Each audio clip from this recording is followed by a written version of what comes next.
Good evening, ladies and gentlemen. Angela Davis. Well, you heard from the audience, we are really very, very glad to have you here. And on my now fifth, yes.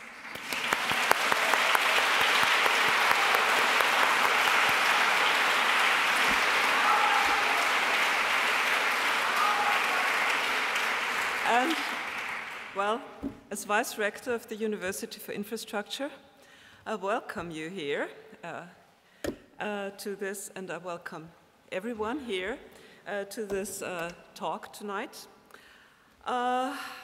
We are celebrating the 650th birthday of the university. This old-looking hall is actually very, very young. It's just 130 years old. It's nothing compared to 650 years. And after 650 years, University of Vienna, it's fitting to focus also on gender justice. We have this gender justice focus in our 650 years program. It took a while till women were admitted to this university. The university was first opened to women in 1897, so this is even later than this building was built.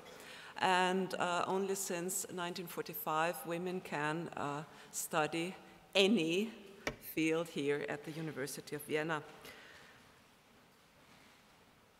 Nowadays, more than 50% of students are women. Things are changing. Things are changing all through all levels of the academic career. Actually, I'm the second full professor of physics of the University of Vienna. Things are changing.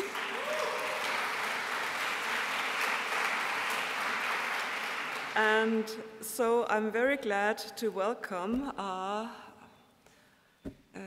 very prominent person of the American civil rights movement and also a pioneer in women's and gender studies. And I think someone else will give a full introduction. So for me, it's just to say, welcome, Angela Davis, and we are looking forward to your talk. Thank you.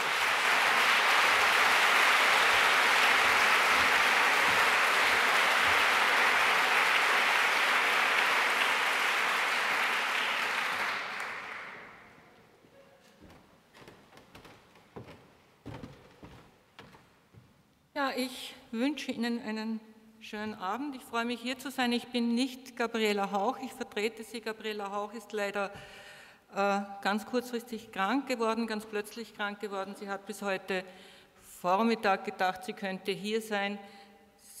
Sie ist sehr traurig darüber, dass es nicht sein kann, nachdem sie diese Veranstaltung ein Dreivierteljahr vorbereitet hat. Ich werde daher als ein Mitglied der Gruppe Frauenjubel das verlesen, was sie heute hier sagen wollte. Zuerst einige Wörter, einige Worte zum Ablauf. Nach mir werden hier zwei Vertreterinnen der Black Community Wiens sprechen, und zwar der Gruppen Bamoja und Black Women's Space. Das werden sein Marisa Lobo und Njideka Iro. Und anschließend werde ich Angela Davis, die Rednerin des heutigen Abends, vorstellen. Das ist eine Veranstaltung im Rahmen, die Frau Vizerektorin hat es gesagt, des 650-Jahr-Jubiläums der Uni Wien.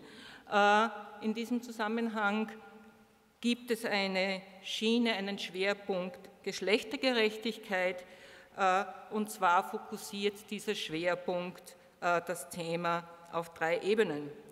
Frauen sollen an dieser Universität sichtbar gemacht werden. Es ist ja kein Geheimnis, und die Frau Vizerektorin hat es auch gerade gesagt, dass Frauen nicht 650 Jahre zu feiern haben, sondern erst seit 1897, also seit 118 Jahren, zum ordentlichen Universitätsstudium zugelassen sind. Und es ist uns ein Anliegen, uns ist in diesem Fall die Gruppe Frauen-Uni-Jubel, die nach wie vor bestehende Schieflage in Sachen Geschlechtergerechtigkeit deutlich zu machen. Und schließlich und drittens wollen wir die Erkenntnisse der Frauen- und Geschlechterforschung für eine nachhaltig gute Entwicklung der Gesellschaft aufzeichnen. Das haben wir bereits in etlichen Veranstaltungen praktiziert, und ich möchte an dieser Stelle noch auf die folgenden hinweisen. Zuerst und zu aller Anfang eine Veranstaltung aber, die nicht im Zusammenhang mit dem Frauen-Uni-Jubel steht, aber im Zusammenhang mit Angela Davis. Morgen um 18:30 Uhr wird es im Parlament ein Gespräch geben. Das Parlament und der ORF, die dieses Gespräch machen, sind ja Co-Veranstalterinnen dieses Aufenthalts von Angela Davis hier in Wien. Es wird dann am dritten Montag im Monat die nächste Veranstaltung der Reihe Beruf Wissenschaftlerin stattfinden an der Juridischen Fakultät und am 19. Oktober um 18 Uhr wird wieder eine neu berufene Professorin vorgestellt werden. Zu Gast ist Gunda Köllensberger vom Institut für analytische Chemie. Am 22. und 23. Oktober findet die Tagung Language, Gender and Politics in der Sky Lounge am Oskar-Morgenstern Platz. Es findet sich mehr Information auf der Homepage. Meine sehr verehrten Damen und Herren, die Frauen- und Geschlechterforschung hat die Kategorie Geschlecht entwickelt, um Machtverhältnisse in der Gesellschaft sichtbar zu machen, zu analysieren und das Veränderungspotenzial aufzuzeigen. Allerdings, und das ist uns wichtig, ist Geschlecht eine relationale Kategorie, um mit anderen sogenannten Differenzkategorien zu kombinieren, sei es die soziale Positionierung, das Alter, die Religion, die sexuelle Orientierung oder die nationale oder ethnische Herkunft, die oft an der Hautfarbe festgemacht wird. Deswegen ist es uns ein Anliegen, dass am heutigen Abend auch zwei Kolleginnen zu Wort kommen, die hier als Aktivistinnen von zwei Organisationen sprechen, für Umoja und Black Women's Space, Marisa Lobo und Jeka Iro. Ich heiße Sie willkommen an der Uni Wien und bitte Sie aufs Podium.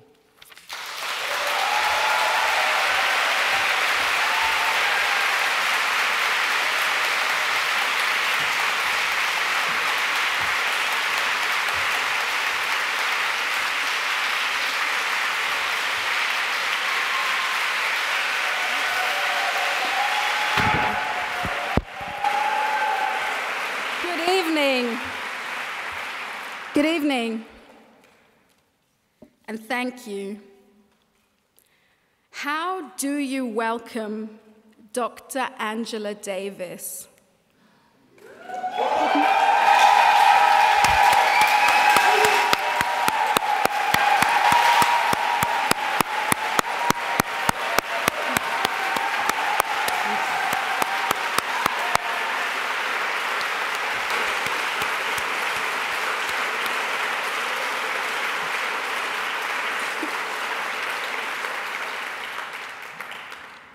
How do we welcome this Black woman revolutionary to this space?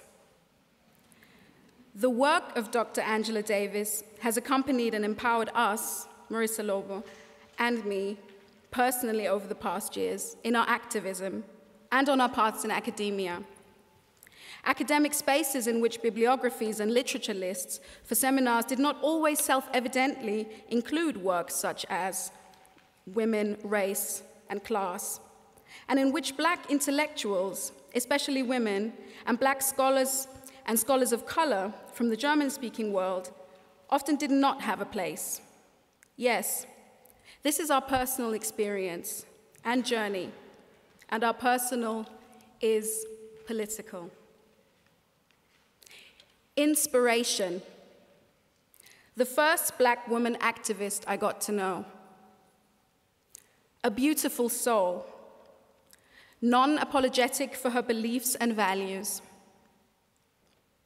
Growing up as a Black girl in the South in the US in the 60s and 70s, Angela Davis and the Black Panthers were ever present in my reality. I was a wide-eyed student at San Francisco State University when I took Professor Davis's course, Women, Race, and Class. I sat in the second row in total awe and disbelief that I was being taught How to Change the World by Angela Davis. What comes to mind is one of her most cited and ever pertinent quotations. We have to talk about liberating minds as well as liberating society. Growing up as the only Black girl in an all-white surroundings, I discovered her powerful, iconic image one day. It spoke to me as the picture of a strong, revolutionary, outspoken Black woman, wearing her fro with pride. that was very empowering for me. Looking back, reading Angela Davis helped me to see my struggles and their intersections, not only on an individual level, but more from a global perspective. This connection got me out of isolation, even when I was physically alone. These are just some reactions we received when asking our friends, colleagues, sisters, brothers, siblings, community, people in Black women's space, Pamoja, and beyond, what Angela Davis means to them. And it is clear that you have reached us and touched us in some significant way. Thank you.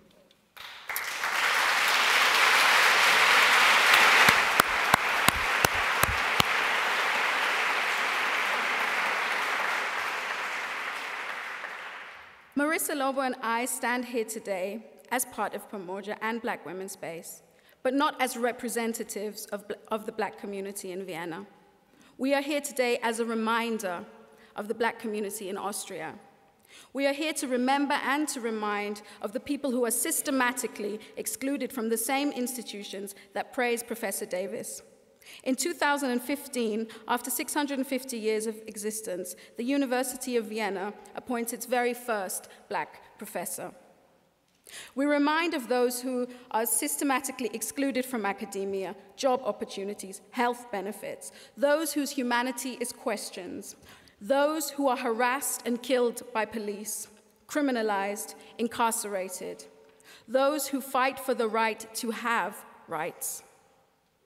Organizations, initiatives, activists, refugees, scholars, individuals who have resisted against the oppression of white supremacy, racism, neocolonialism, heterosexism, transphobia, classism. Those who have empowered, celebrated, and embraced Black people and the Black struggle. We remind ourselves, and you all, of a diasporan reality in Austria, where the resistance of refugees did not start yesterday, where the mobilization of people of color and Black people did not start yesterday.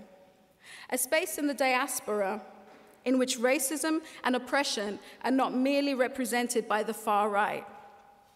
Austria, a neocolonial, post-natistic space of resistance.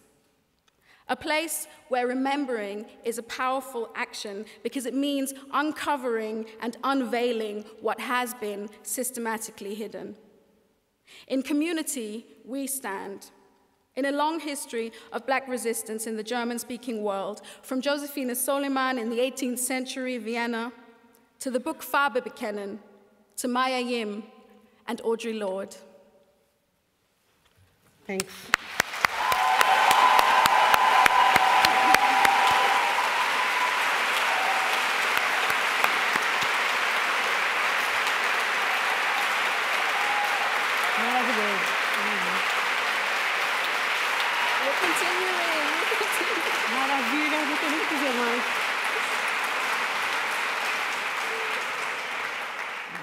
Well, what else should I say now? Thanks to Stephanie Njideka, Stephanie Iro, my sister, to bring us the issue of remembering, because I think, as you said before, it's not about representation of a community, but more to not forget, like to make this visible.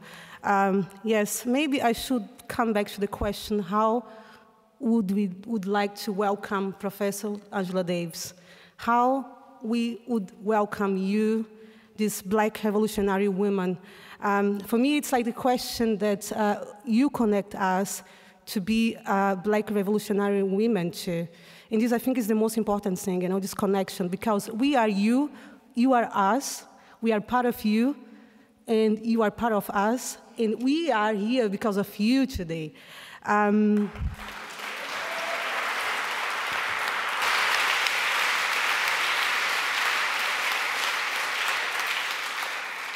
Well, I think it's important to say, too, that actually to be a Black revolutionary woman is to fight in daily life, living in this white Europe, white Austria, white University of Vienna. So it's a fight that we are here. We know how much violence we are suffering here. but we go beyond of that, and we are resisting. And the question is, if you want to think decolonial, we have to say that actually decolonial knowledge is more than head, it's body, it's soul, it's heart. And this is something that actually the white academia is forcing us to forget.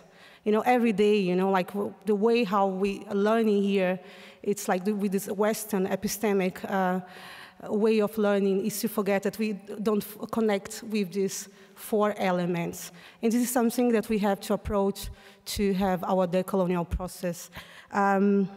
Yes, and I think, just to finish, the question that the white academia is doing to us is the question is about who can talk and about what we can talk. And then we can come back to the questions of those that cannot talk. If you remember that some days ago, we had a very, very big demonstration from refugees, you know.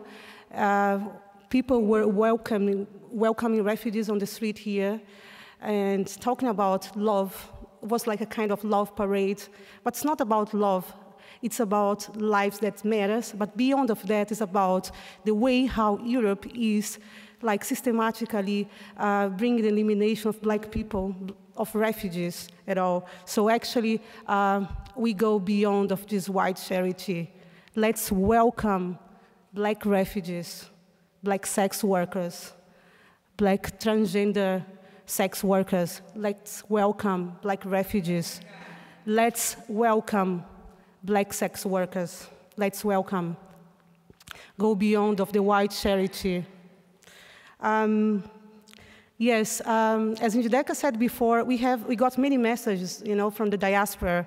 We're asking some sisters and brothers and trans people that we know, political activists, and they were giving us many messages to you. We hope you can say you later private, but actually I would like to bring you something from South America, from Brazil, from the movement of React or You're Going to Be Killed. This is like this here, this campaign that you know, because I know that you have been in Bahia many times. And they said that the black women in Brazil are very strongly connected with the fight against the black genocides. And this is something that I know that you makes the difference, like intellectual, that you think that knowledge is part of a social movement. So thank you so much to be here tonight. We welcome you, Professor Angela Davis.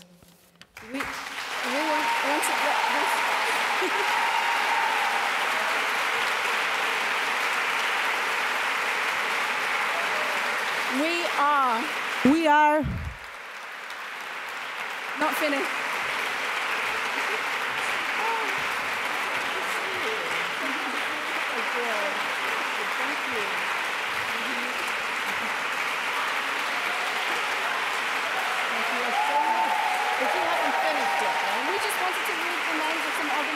Okay, good.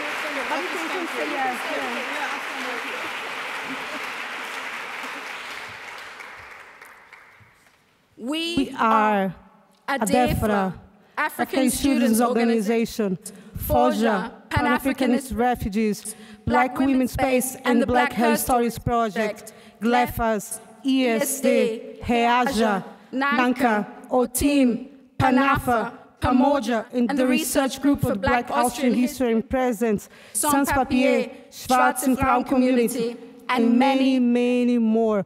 And we are here to stay. Angela Davis.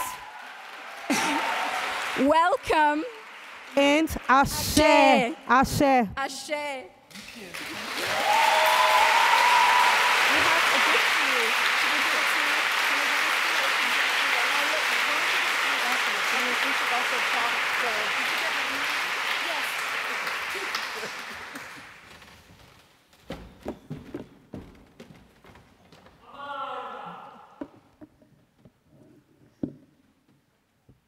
So, Marissa and Njideka, I was actually becoming very comfortable listening to you and was hoping that you would speak a little bit longer. But thank you so much for the incredible introduction.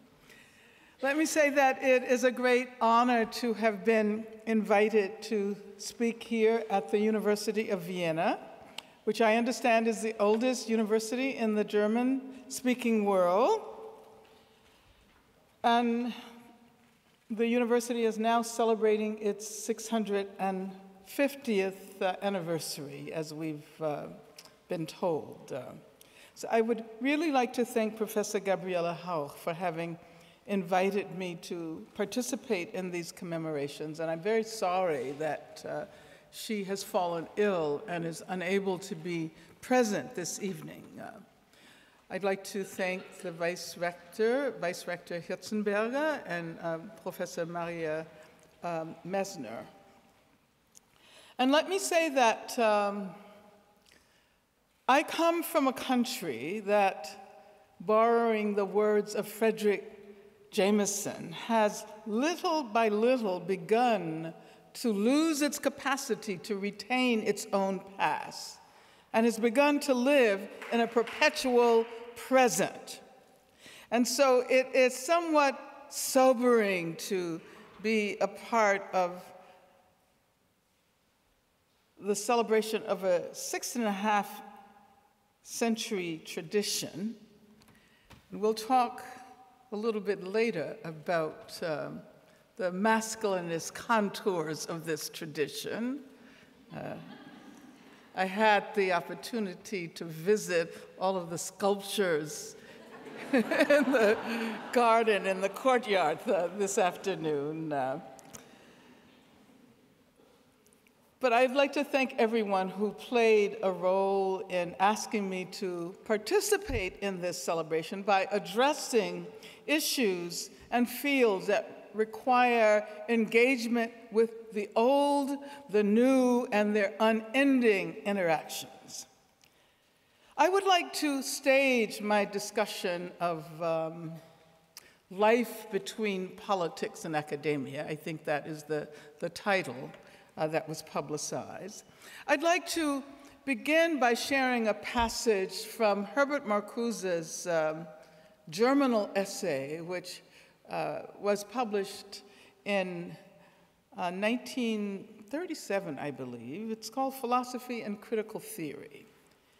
And he writes about the reflection cast by the truth of the future in the philosophy of the past.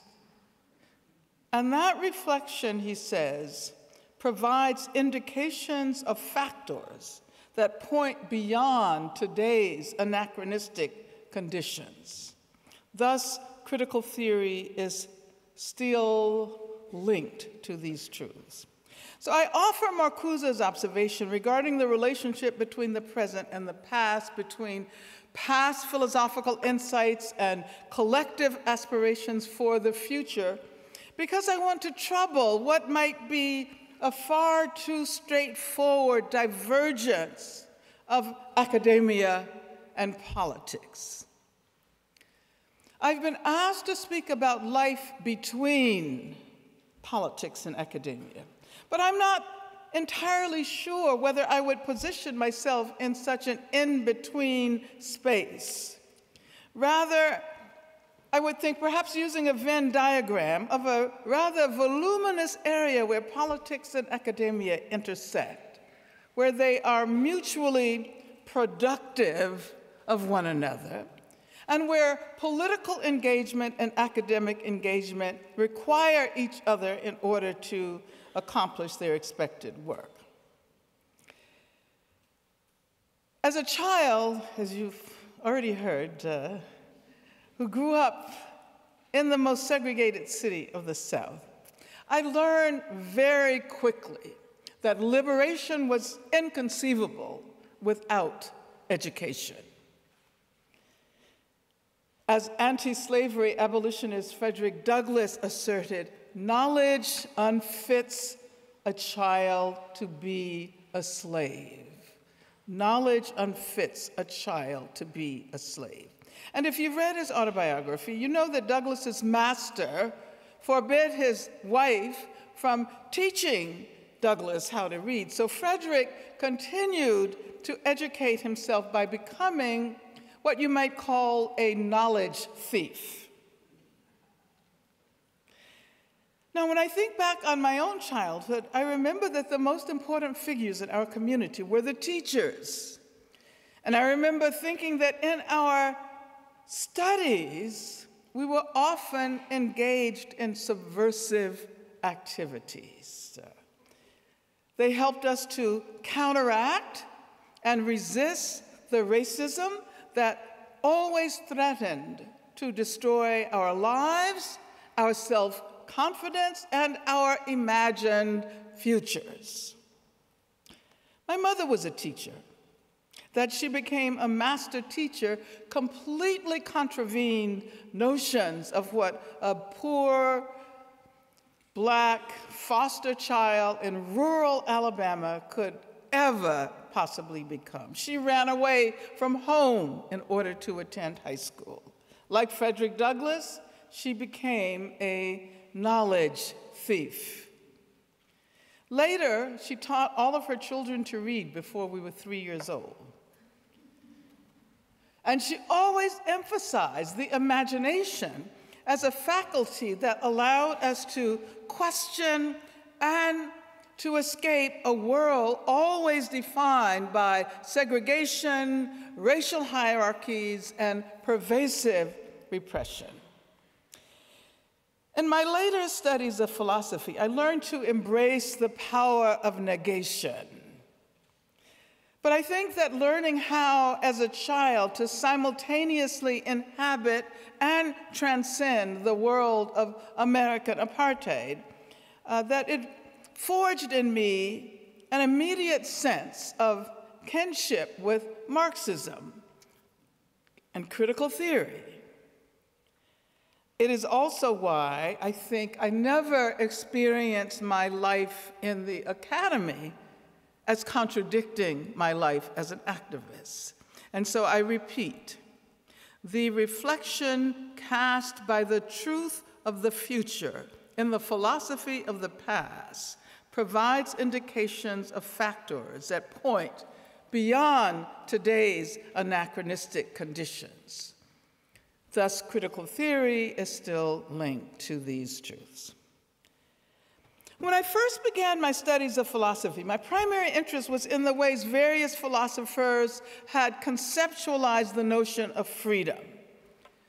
But I should point out that it was the quest for freedom as a collective praxis that led me to want to understand its philosophical dimensions.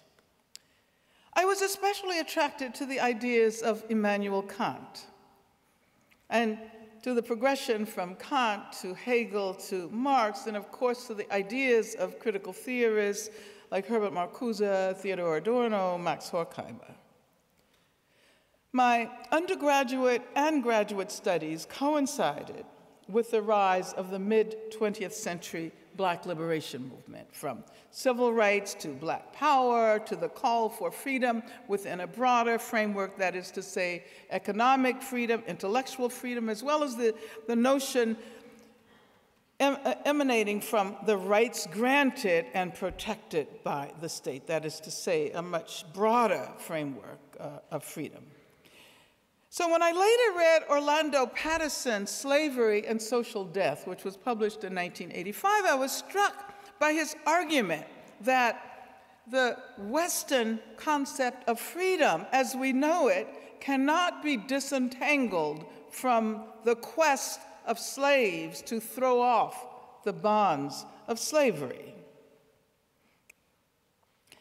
As an undergraduate, I found that French literature helped me cultivate this ability to inhabit a universe that was infinitely vaster than my quotidian world. In fact, French literature and culture played a major role in my own quest.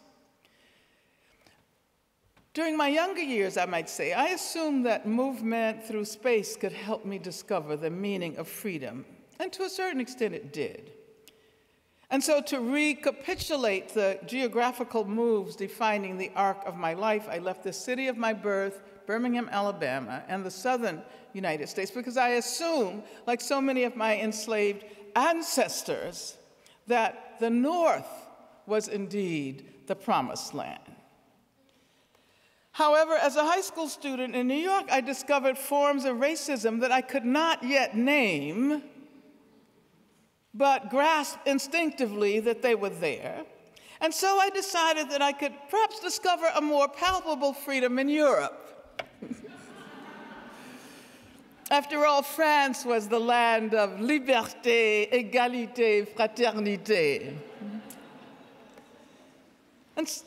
But my first trip to France was in the summer of 1962, and it coincided with the peak of the Algerian War.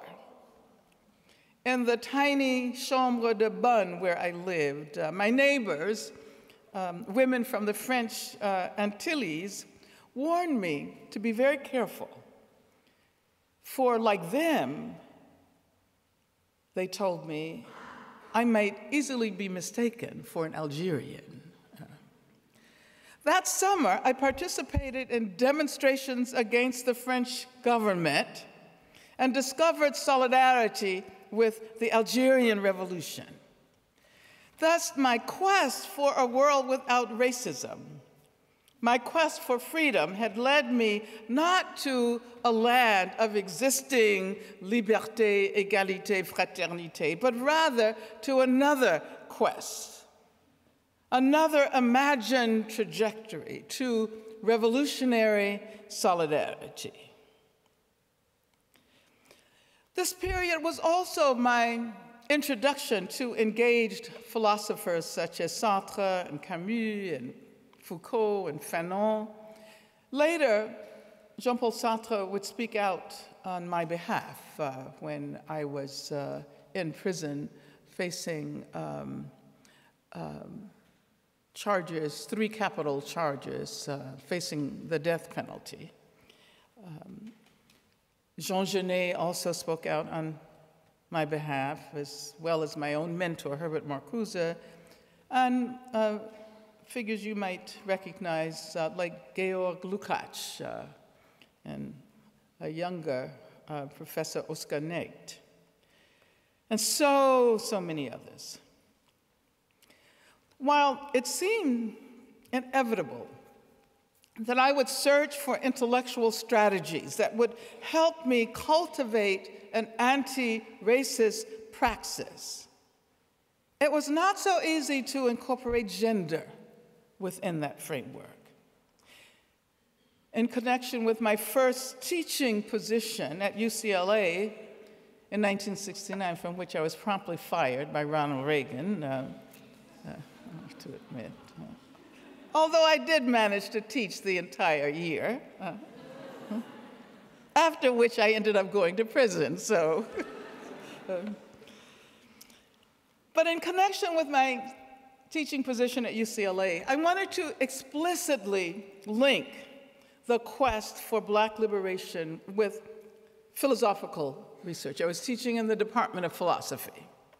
So my very first lecture used the master-slave dialectic in Hegel's phenomenology as the framework for my discussion of Frederick Douglass and the quest for Black freedom. But what I didn't recognize then were the masculinist assumptions inherent in the very notion of freedom embraced by such revered figures as Frederick Douglass, from whom freedom emanated from the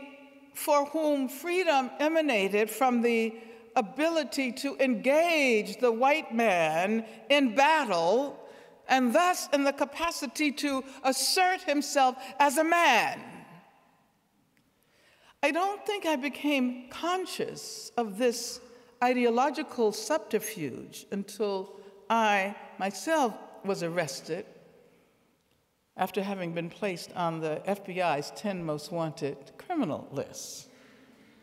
And so it was behind bars, in jail, within an explicitly gendered institution, that I began to reflect on the way gender structured our ways of conceptualizing freedom, attempting to understand the beginnings of what we would eventually call the prison industrial complex and practices, racist practices of over-incarceration that would eventually claim the lives of over 2.2 million people in the US, leading us now to refer to the United States of America as a carceral state, as a prison nation.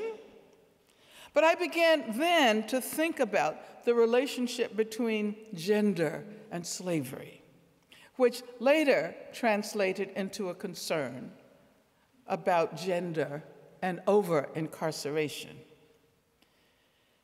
My first published article was written in jail. It was called "The Role of Black Women in the Community of Slaves," and was published in a journal called The Black Scholar. Of course, it's been published in many other places since then. But this article was my initial effort to broach this issue, which eventually led me to write Women, Class, and Race. Where is it, Women, Race, and Class? I have to check that. I have to admit that I'm a bit dyslexic, so I turn things around all the time. This book, though, whatever it's called, whatever the title might be, this book was directly inspired by intellectual efforts within activist communities of struggle to re-articulate categories that had been ideologically set apart. In fact, I had been repeatedly asked whether I identified as a Black person or as a woman, as if the one would inexorably eliminate the other. Of course, these efforts eventually led to what we now name, and I'm not speaking only of my efforts, but the efforts of many other intellectuals, activists, and academics, eventually led to what we now name as feminist intersectional methodologies. My activist engagement pushed me in the direction of what was then the very new field of women's studies, which has undergone a significant number of changes since it was first established around 1970. As a matter of fact, San Diego State University and State University of New York in Buffalo lay claim to the first women's studies programs. Now, there are countless numbers of departments, programs, research centers all over the country and the world. And of course, there have been persistent debates about curriculum, the role of theory, method, disciplines, interdisciplinarity, and of course, about the name itself.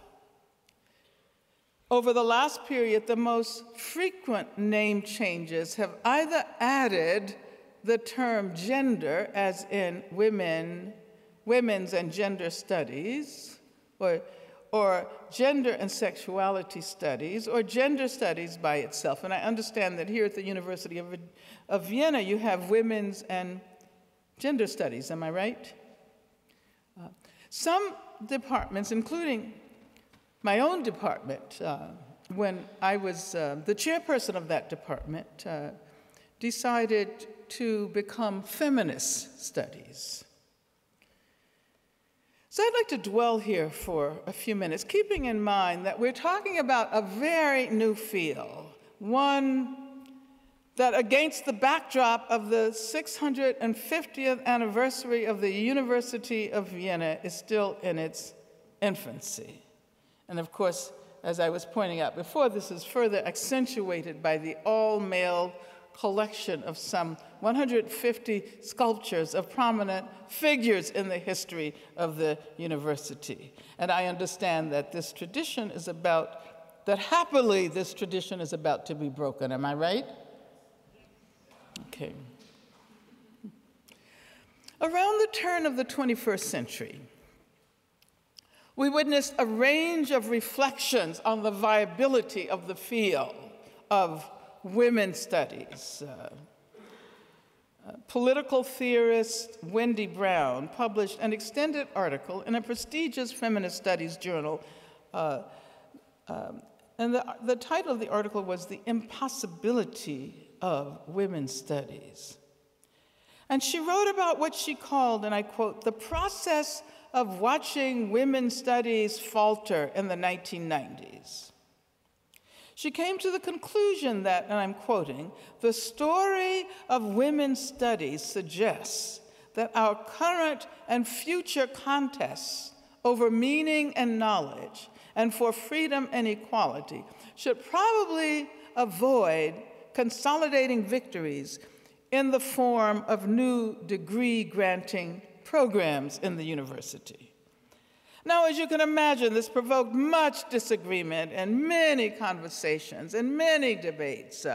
In Robert Wiegmann's anthology, Women's Studies on Its Own, Wiegmann asks, in her own article, which is entitled "The Progress of Gender, Whither Women," in quotes, she asks, what generates our search for a consistent, non-contradictory sign to organize the many intellectual genealogies about bodies, identities, sex, gender, both racial and economic difference that have come to exist uncomfortably and without identitarian coherency within the institutional domain first named women's studies.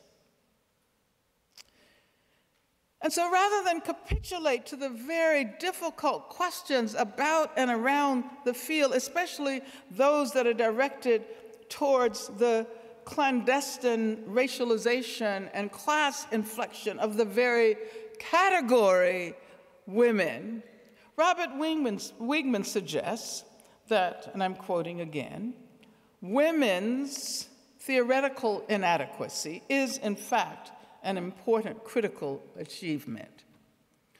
The category women's theoretical inadequacy is in fact an important critical achievement.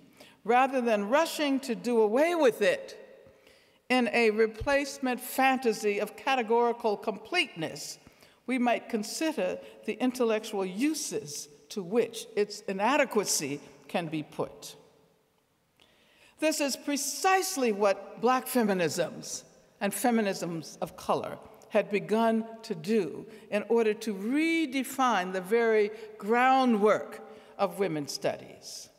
It is not so much that women's studies is impossible. It is, for example, as feminist philosopher Elizabeth Spellman long ago argued, it is the categorical woman that is impossible. There are thus different genealogies of feminist movements and feminist studies, and so I would like to think about accessible feminisms, feminisms that invite people of all genders, as well as gender nonconforming people, people of all racial, ethnic, national backgrounds, people who do not identify with the 1%. Immigrants, refugees, people with various levels and various types of knowledge preparation, academic knowledge as well as organic knowledge, from the university to the prison. And so the concept of accessible feminisms gestures toward genealogies that challenge the unquestioned effectiveness of categorical knowledge, and recognize that universals such as woman or even women are more often than not surreptitiously racialized and classed. This is what was meant in the title of an important anthology published in 1981. All the women are white, all the blacks are men, but some of us are brave. Should I say it again? Okay. All the women are white, all the men are black, but some of us are brave. Included in this anthology, and it's an anthology of remarkable writings from that era, but I want to pull out one, which is called the Combahee River Collective Statement. Now, within the United States, most feminist studies students, most women and gender studies students are familiar now with the Combahee River Collective Statement. The collective, incidentally, took the name of the Combahee River because it was the location of a raid conducted by Harriet Tubman in 1863 into the interior of South Carolina, a raid which liberated 750 slaves. So I gesture toward this statement, which was first published in 1977, because it, as I said, it is now included in virtually every women's, gender, or feminist studies intro class in the US. But also because it might be an important moment in genealogies of what I'm calling accessible feminisms. The statement reads, and I'm quoting, "The most general statement of our politics at the present time would be that we are actively committed to struggling against racial, sexual, heterosexual, and class oppression, and see as our particular task the development of integrated analysis and practice based upon the fact that the major systems of oppression are interlocking." And so what we now call intersectional analysis was being conceptualized back then, back in the 70s and even before 1977. So since we're discussing genealogies of accessible feminisms, I'd like to pose this question. How do we move toward feminism from the Black radical tradition? And how might we imagine the field of women's or gender or feminist studies as sharing intellectual inheritances with the Black radical tradition? Robin Kelly's Freedom Dreams, the Black Radical Imagination, has a central chapter, the title of which is This Battlefield Called Life, Black Feminist Dreams. And I often like to point to the fact that the Constitution of Haiti, the Constitution authored by Jacques Dessalines, proclaimed all citizens of Haiti to be Black, regardless. If you were a citizen of Haiti, you were Black. And so if our freedom dreams, to use that wonderful phrase coined by Robin Kelly, can be enriched by this proposition, what happens if we imagine Black women as the measure of humanity? Racial hierarchies were temporarily overturned by the Haitian Revolution, establishing a goal toward which we continue to aspire today. But if racial hierarchies needed to be overturned, so then do gender hierarchies. It was Zora Neale Hurston who reminded us that the Black woman is the mule of the world. Should I say that again? The Black woman is the mule of the world. And so let me pose this question. What if the mules of the world became the very height of humanity? This is precisely the philosophical question that has been posed by the Black Lives Matter movement. And of course, all of you are familiar with Black Lives Matter, right? And you may know that it's a hashtag, it's also a movement, it's also an organization. And although Black Lives Matter emerged in connection with the Trayvon Martin killing, it was the killing of Mike Brown last summer in Ferguson that led to mass identification with the Black Lives Matter movement. But of course, when various figures, including leaders of the mid-20th century civil rights movement, ask, where are the leaders of this movement? Where are the leaders? The movement responded, we are not a leaderless movement, we are a leaderful movement. This movement announced that we do not now need the traditional, recognizable Black male charismatic leader.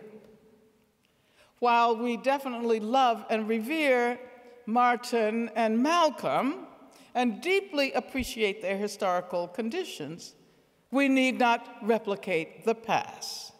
Besides, this is the 21st century, and by now we should have learned that leadership is not a male prerogative.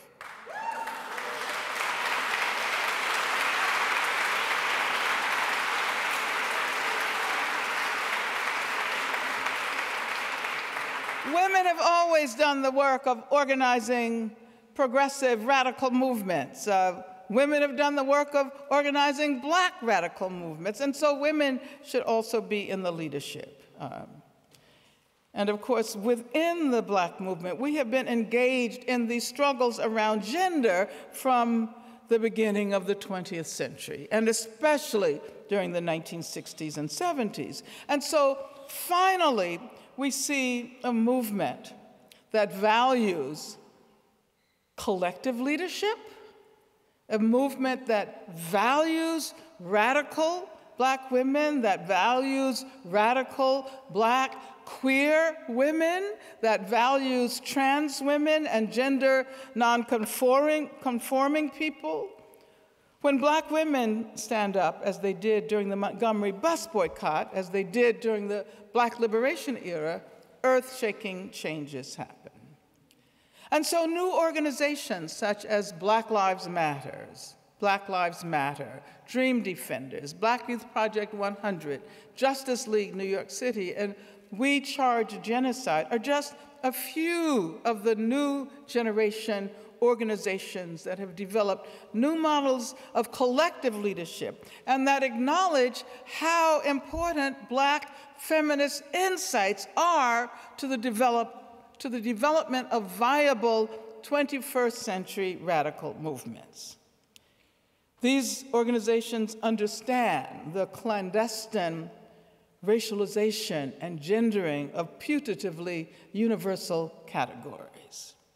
They recognize that we have to be able to say her name as well as his name and their name as well for those who prefer neither male nor female pronouns. Not only have men's lives been claimed by state violence, but also women's lives, and trans people's lives, and gender nonconforming people's lives. They recognize, for example, that those who counter the slogan, Black Lives Matter, with what they assume is a more all-embracing slogan, All Lives Matter, that they're often embracing a strategy that glosses over the particular reasons why it is important to insist quite specifically on an end to racist violence. Those who insist that the slogan, All Lives Matter, is the better alternative to Black Lives Matter do not realize the extent to which such universal proclamations have always bolstered racism.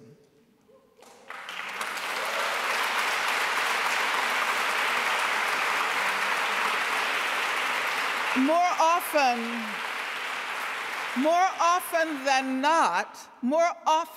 not, universal categories have been clandestinely racialized. And so any critical engagement with racism requires us to understand the tyranny of the universal.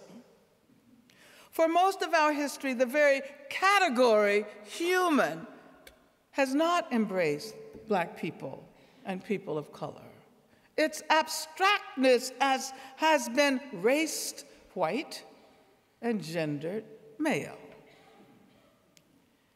If indeed all lives mattered, we would not have to proclaim that Black lives matter, or as we discover on the Black Lives Matter website, Black women matter, Black girls matter, Black gay lives matter, Black bi lives matter, Black boys matter, Black queer lives matter, Black men matter, Black lesbians matter, Black trans lives matter, Black immigrants matter, Black incarcerated lives matter, Black differently able lives matter. Yes, Black lives matter.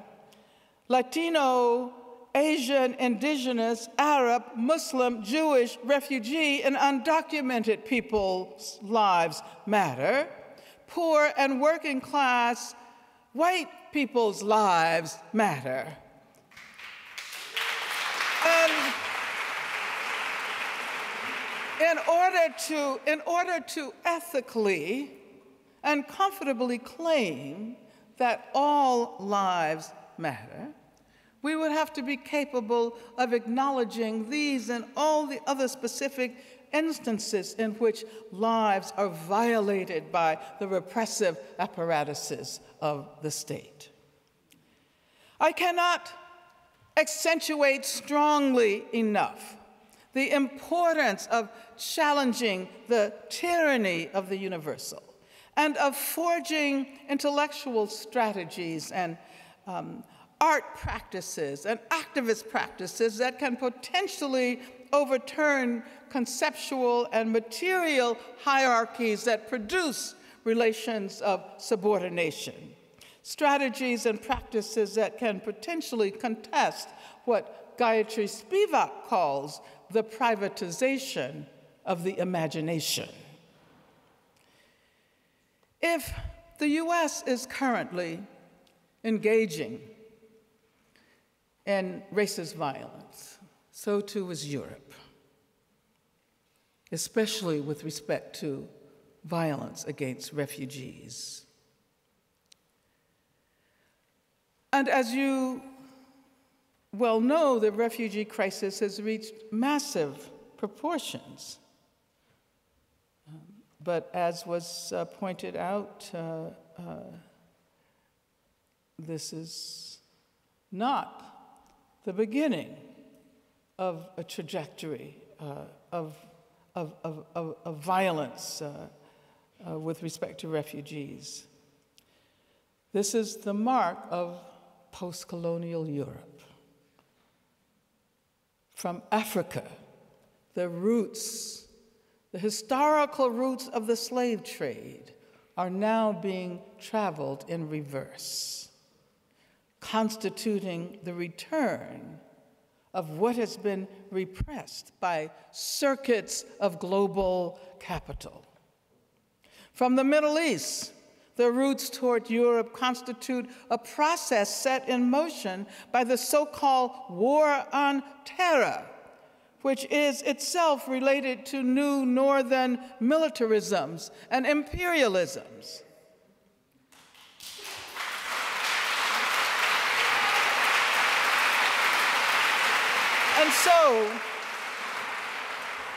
And so we are finally acknowledging global racisms.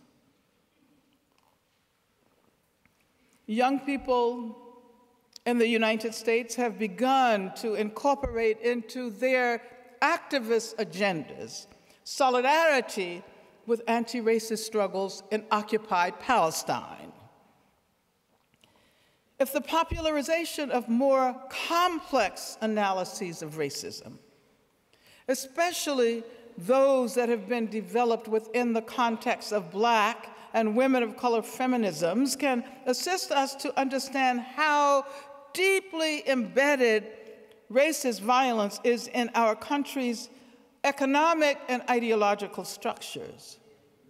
These ways of understanding structural racism can help us to grasp the global reach of our struggles.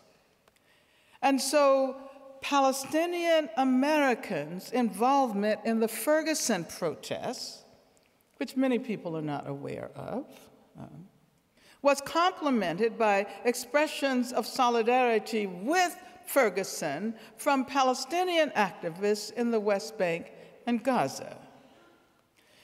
The Ferguson struggle has taught us that local issues have global ramifications. The militarization of the Ferguson police, in part following models created in Israel. And the advice tweeted by Palestinian activists helped us to recognize a political kinship with the boycott, divestment, and sanctions movement and with the larger struggle for justice in Palestine.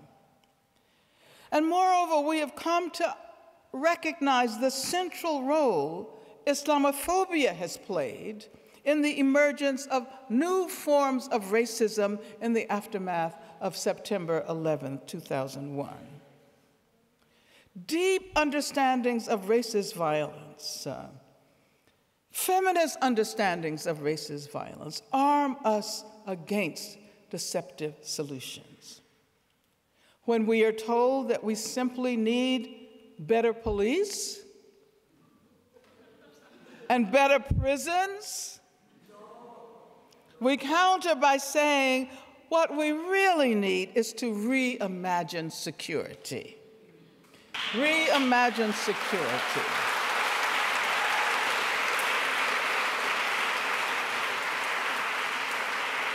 In ways that embrace jobs and free and accessible education and free healthcare, parenthetically. I walked to this hall from my hotel because the area was blocked off by the police in connection with a demonstration by doctors and medical workers who were resisting the breakdown of the healthcare system and the welfare state writ large. So I was happy to walk. And so what we need to do is to reimagine security, which I think will involve the abolition of policing as we have known it, and the abolition of imprisonment as we know it. We will say, demilitarize the police.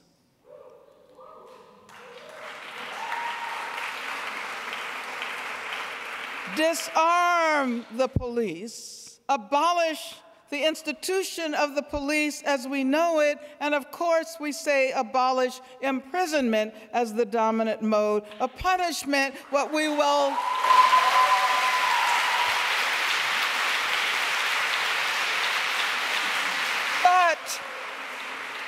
but, and this is my concluding sentence, we will have only just begun. Thank you very much.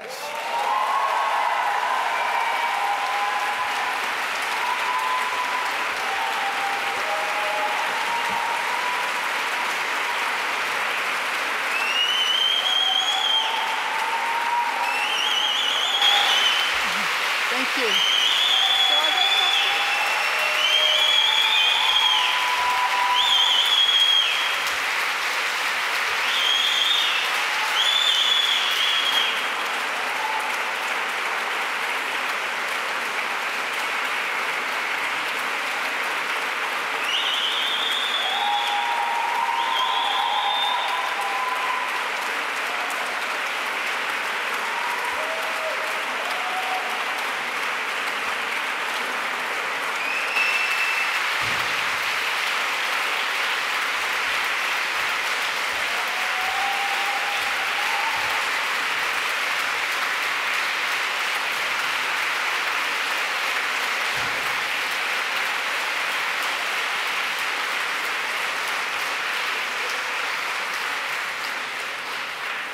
So, es stellt sich nicht nur die Frage, was kann man sagen, um Angela Davis willkommen zu heißen, es stellt sich auch die Frage, was kann man sagen nach Angela Davis.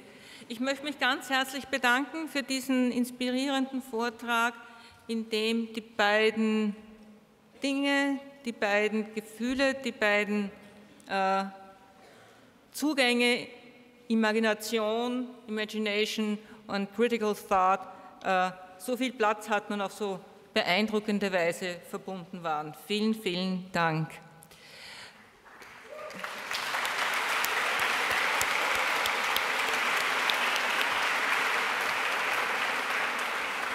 Ja, ich bedanke mich bei Ihnen, beim Publikum, bei allen, die diese Veranstaltung unterstützt haben, und ich bin gebeten worden, noch eine organisatorische Durchsage zu machen, bevor Sie hoffentlich einen schönen, spannenden, interessanten Abend noch verbringen.